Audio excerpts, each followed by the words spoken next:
তফসিল ঘোষণার এখনো প্রায় ১.৫ মাস বাকি থাকলেও ধীরে ধীরে গণসংযোগ আর সেবামূলক কর্মকাণ্ডে মনোযোগ বাড়াচ্ছে বিএনপি। ছোট ছোট দলে ভাগ হয়ে নারী সদস্যরা যাচ্ছেন ভোটারদের ঘরে ঘরে। পুরুষদের কাজে লাগানো হচ্ছে সেবামূলক কর্মকাণ্ড আর মানুষের নানা সংকট সমাধানে। এতে জামায়াতের একতরফা নির্বাচনী প্রচারণা যেমন ঠেকানো যাবে, তেমনি রাজপথে শক্ত অবস্থানও নিশ্চিত হবে বলে মনে করেন বিএনপি নেতারা। দলের স্থায়ী কমিটির সদস্য সালাউদ্দিন আহমদ জানিয়েছেন, চলতি মাসের তৃতীয় সপ্তাহ থেকে সারা দেশে আরও জোরদার হবে ধানের শীষের নির্বাচনী কর্মকাণ্ড। সহকর্মী আরেফিন শাকিলের রিপোর্ট। চেনা স্বাদের ঘ্রাণে হাসি মুখ সবখানে মুস্কান।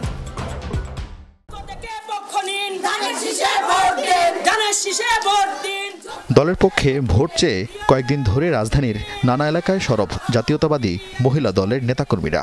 ছোট ছোট টিমে ভাগ হয়ে পুরোপুরি নির্বাচনী আমেজে রাজধানীর পল্লবী রূপনগরের ভোটারদের ঘরে ঘরে যাচ্ছেন তারা। তুলে দিচ্ছেন বিএনপির ৩১ দফার লিফলেট।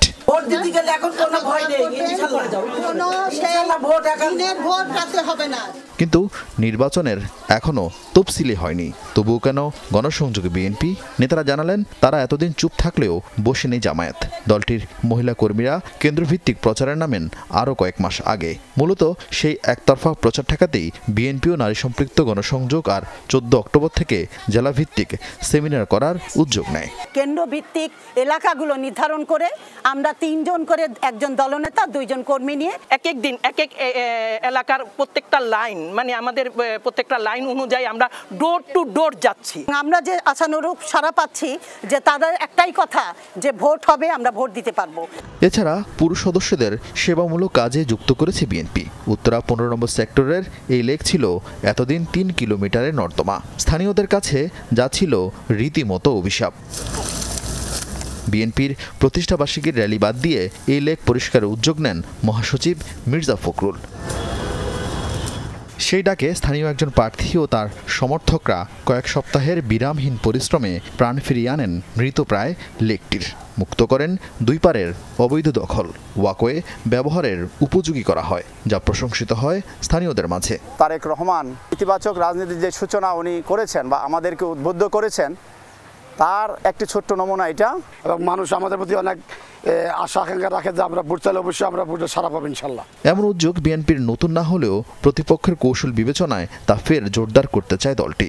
বিশেষ করে হাসিনা সরকারের পতনের পর চাঁদাবাজি, দখলদারিত্ব আর অভ্যন্তরীণ কোন্দলে চরম ভাবমূর্তি সংকটে পড়ে বিএনপি। আনুষ্ঠানিক প্রচার শুরু হওয়ার আগে তাই ভোটারদের মন জয়ে মনোযোগ বিএনপির।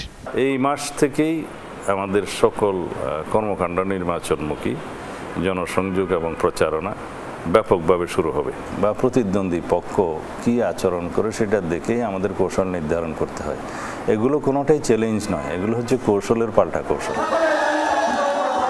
চলতি মাসের তৃতীয় সপ্তাহ থেকে আনুষ্ঠানিকভাবে ধানের শীষের প্রার্থী ঘোষণার সিদ্ধান্ত বিএনপির। এরপরই দেশে ফেরার কথা দলটির ভারপ্রাপ্ত চেয়ারম্যান তারেক রহমানের। আর তাই তফসিলের আগেই সারা দেশে ধানের শীষের পক্ষে জনমত তৈরির চেষ্টা করছে বিএনপি। আরেফিন শাকিল, যমুনা নিউজ, ঢাকা।